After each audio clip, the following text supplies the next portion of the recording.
Bonjour Monsieur Meillet. Oui, bonjour. Donc, vous êtes un habitué de l'exposition internationale d'importation de la Chine. Alors, dites-nous un peu l'histoire de participation de l'INAPER Au sur la CDJ. CIE. Alors d'abord, effectivement, c'est un rendez-vous important qui a été d'abord initié par votre président, le C2IE, et on est présent pratiquement depuis le début. Et à ce titre aussi, je rappelle que la Chine, c'est le premier pays client de la France pour le porc. Après notre marché intérieur, le premier pays client, c'est la Chine. Et la Chine, bien avant l'Italie, bien avant l'Espagne, bien avant d'autres pays de l'Union européenne. Et donc c'est très important.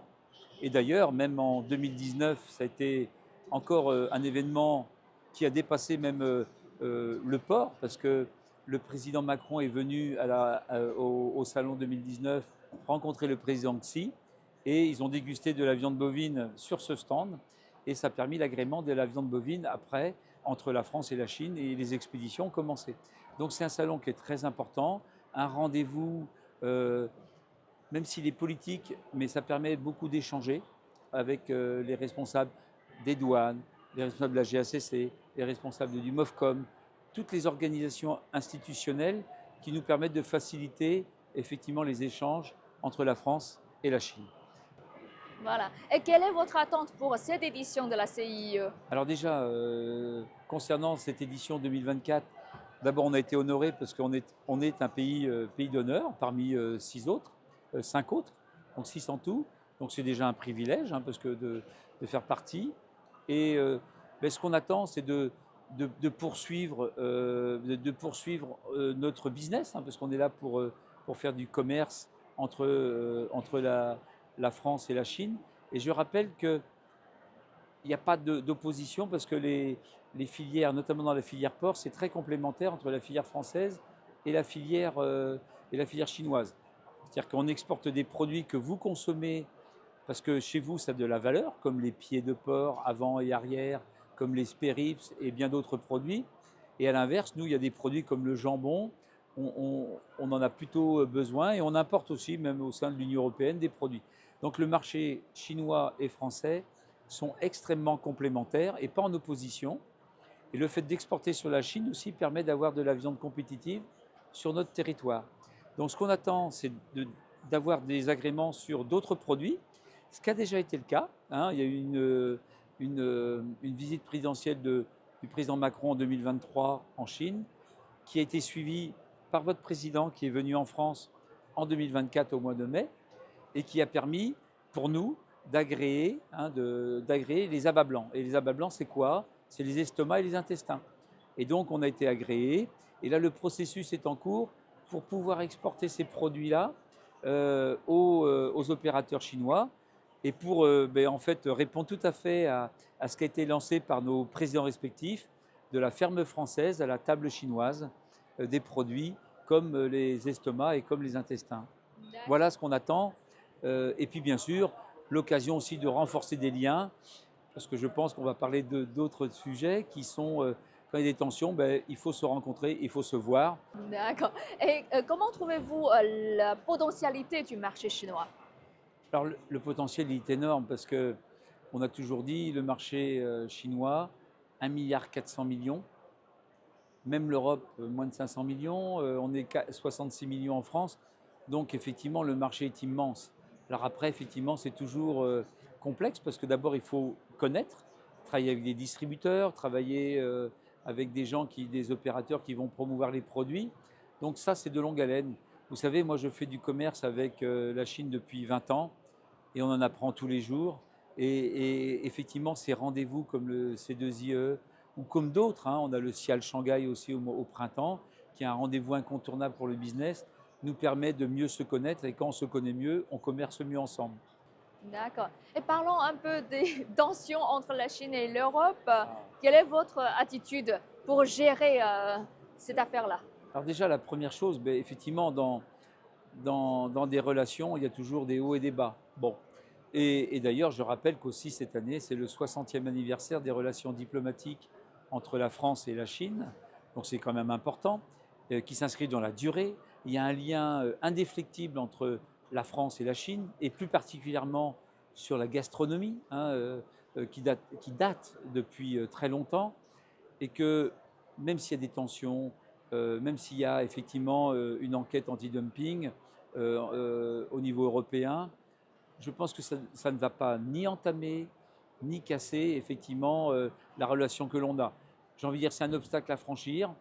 On est peut-être victime effectivement de ce qui se passe sur les voitures électriques, mais je pense que par la discussion entre nos politiques, nous-mêmes aussi, qui s'investissons auprès de nos ministres respectifs, je pense qu'il faut qu'on trouve une solution pour que le dialogue continue, pour apaiser un peu ces tensions.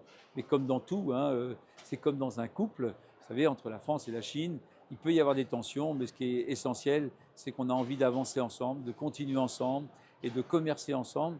D'accord. Et tout à l'heure, vous avez dit que en fait, vous avez voyagé en Chine, travaillé avec les Chinois depuis 20 ans.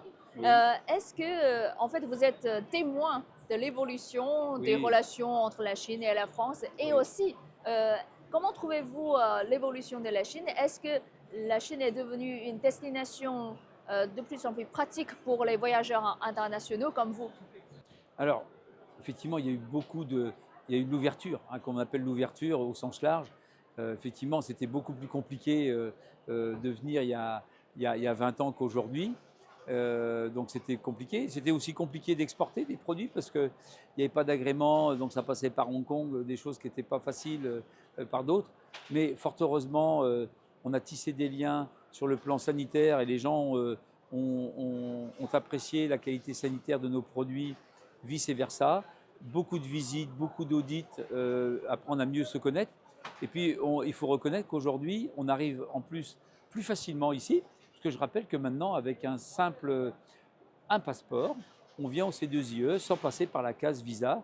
Et c'est preuve aussi d'une bonne coopération entre nos deux pays.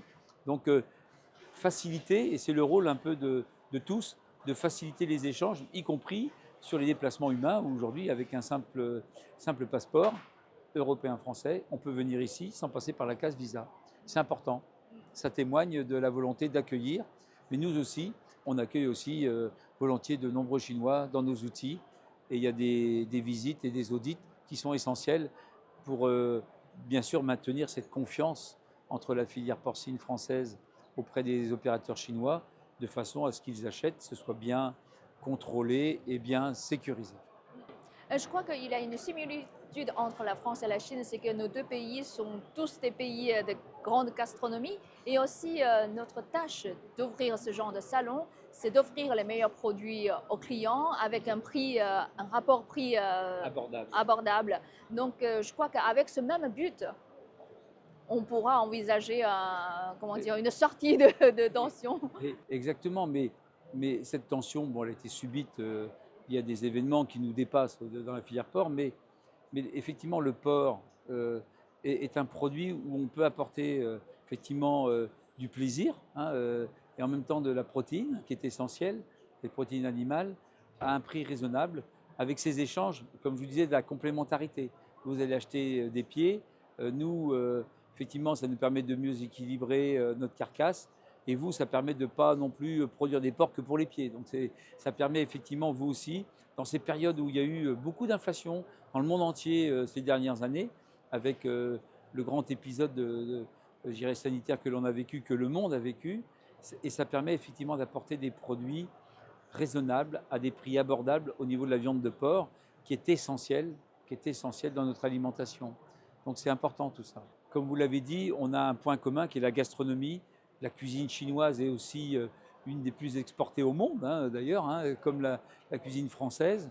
Et le porc, effectivement, doit nous rassembler et j'espère va apaiser toutes ces tensions pour qu'on arrive encore à prospérer et faire augmenter nos exportations. Je rappelle que la France est le premier exportateur agroalimentaire de l'Europe sur la Chine.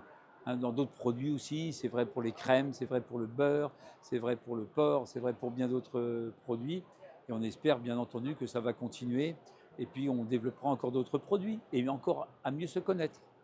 Ok, je vous remercie, monsieur. Et merci beaucoup à vous et merci aux téléspectateurs.